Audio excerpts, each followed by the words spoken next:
സംഭാരം. സംഭാരമാണ് ഞാനിന്നിവിടെ വീഡിയോ കൂടെ കാണിക്കാൻ പോകുന്നത്. 50 വർഷത്തിന് മുമ്പേ ഞാൻ കുടിച്ചിട്ടുള്ള സംഭാരവും ഇപ്പോഴത്തെ സംഭാരവുമാണ് ഞാനിത് കാണിക്കാൻ പോകുന്നത്.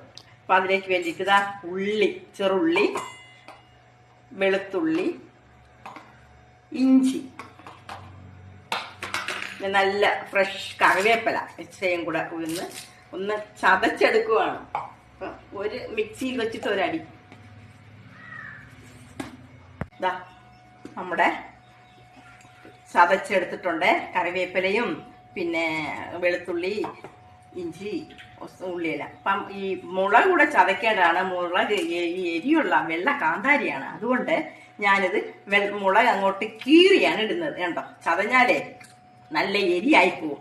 എരിയായാൽ പിന്നെ ഞങ്ങൾക്ക് നല്ല എരി അത്ര ഇഷ്ടമില്ല. പക്ഷെ ഇതിങ്ങനെ ഇട്ടാൽ തന്നെ ഇതിൽ നിന്നുള്ള എരി നമുക്ക് ആവശ്യത്തിനുള്ള എരി കിട്ടിക്കൊള്ളും. അപ്പം അതുകൊണ്ടാണ് ഇങ്ങനെ അത് ചതയ്ക്കാതെ ഇങ്ങനെ മുളക് കീറിയിടുന്നത്. അടുത്ത് നമ്മുടെ തൈരായിട്ട് വെച്ചിട്ടുണ്ട്.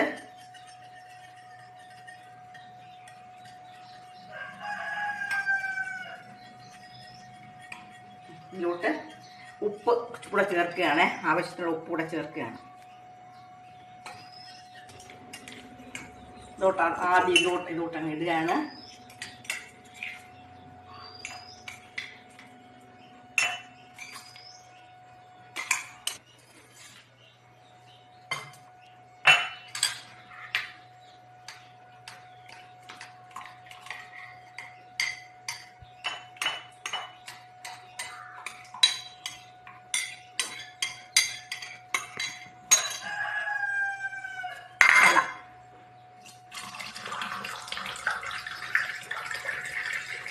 ഞങ്ങളൊക്കെ സ്കൂളിൽ പോകുമ്പോൾ ഞങ്ങൾ കുടിക്കാറുള്ള സംഭാരത്തില് വീട്ടിൽ നിന്നായാലും ഞങ്ങൾക്ക് പണ്ട് ഞങ്ങൾ മാങ്ങ അച്ചാറായിലോട്ട് ഒഴിക്കുക. ഇതിപ്പം മാങ്ങ അച്ചാറ് അല്ല, ലൗലോലിക്ക് അച്ചാറാണ്. എന്തെങ്കിലും ഒരു അച്ചാർ ഒഴിക്കുമ്പോൾ അതിന് പ്രത്യേക ഒരു ടേസ്റ്റാണ്. കണ്ടോ, ഇപ്പം ഇതിങ്ങോട്ട് ഇങ്ങനെ ഒഴിക്കുവാണ്.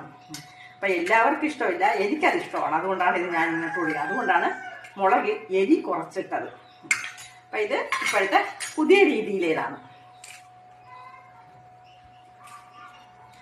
നമ്മുടെ സംഭാരയുടെ റെഡിയായി. അപ്പം പഴയ സംഭാരവും പുതിയ സംഭാരവും.